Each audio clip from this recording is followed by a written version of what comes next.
Natalie Holscher mengungkapkan kebingungannya setelah diminta untuk meminta maaf oleh Bupati Sidrap, Syaharuddin Alrif. Hal itu buntut insiden saweran yang diterima Natalie saat tampil sebagai disc jockey, DJ, di sebuah klub malam di Sidrap, Sulawesi Selatan, pada Sabtu, 12 April 2025.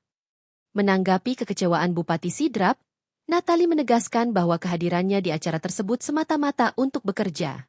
Melalui unggahan di akun Instagram pribadinya, Natalie mengatakan, ia hanya memenuhi undangan untuk mengisi acara di klub tersebut.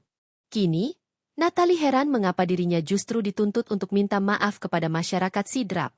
Merasa dirinya tidak bersalah, Natalie pun dengan tegas menolak minta maaf. Ibu satu anak itu merasa kecewa dengan Bupati Sidrap yang terus menyeret namanya.